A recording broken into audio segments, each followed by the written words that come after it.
Hey guys, welcome back to another video. Today I'm finally getting to go over my trip to West Virginia that I took back in June 2025 for the Scenic Railroad's Parade of Steam. I will also be going over the Patomic Eagle Scenic Railroad, which in my opinion is one of the best tourist railroads that I've been to, and I'll explain why in a bit. Let's start with the Scenic Railroad. Their Parade of Steam was absolutely amazing.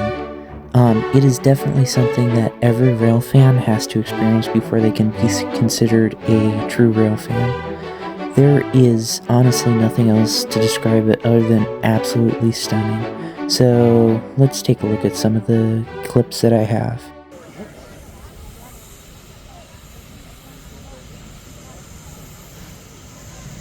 Oh, what do they do?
I do want to take a quick moment to mention one place that I stopped before I move on to Patomic Eagle.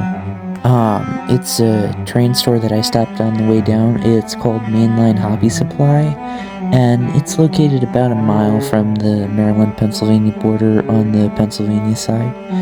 It is by far the largest solely model train store that I've been to. They have an absolutely amazing selection and even better deals.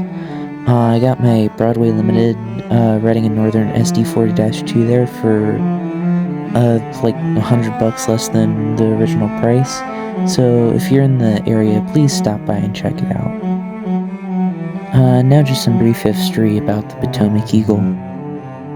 The Patomic Eagle Scenic Railroad began operations in 1991, running on a line dating back to 1875 in Romney, West Virginia, to offer passenger scenic train rides through the Appalachian Mountains. The railroad uses restored cars, provides various routes, including day trips to Petersburg, and shorter excursions through the Trough, and highlights views of the South Branch of the Patomac River.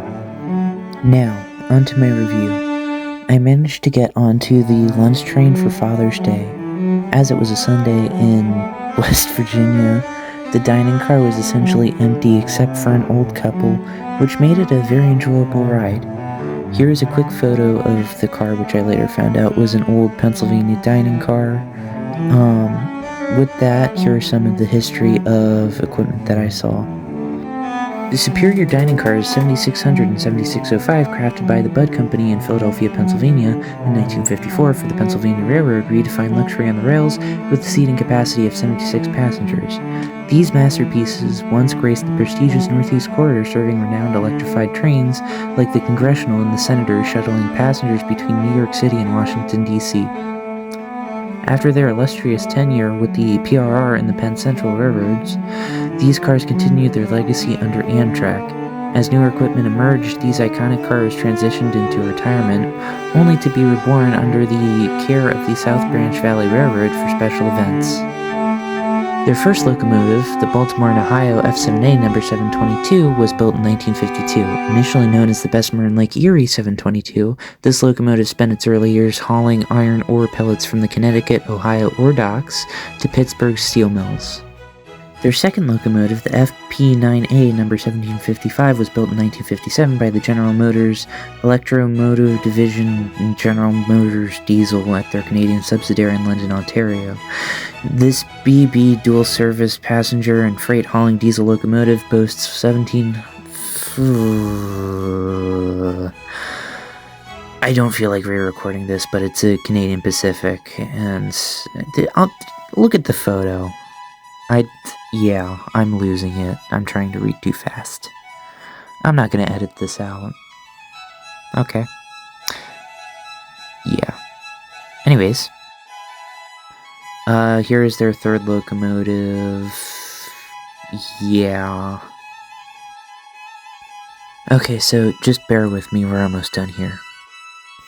For lunch, I had the beef Wellington, wedge salad, chicken mascarpone, and chocolate cake to eat. Everything was cooked to perfection, and I did not regret any of my choices. No, I do not have any images of the food. I don't know why.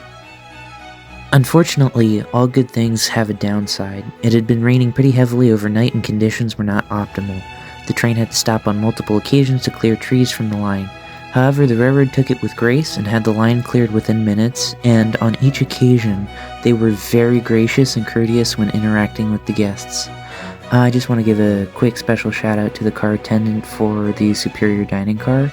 I don't want to, single him out and, whatever, but he was very kind and engaging to talk to, and overall it was one of the best tourist railroad experiences that I've ever had. Unfortunately, not even 45 minutes into the 3-hour ride, there was a report of a washout down the line. The train sadly had to turn around. However, being honestly just an incredible railroad, they stopped at the main station in Romney, but they gave the option to stay on board for a short trip north up the line to make up for the abrupt end, so I will definitely be going back for another, hopefully full-length ride.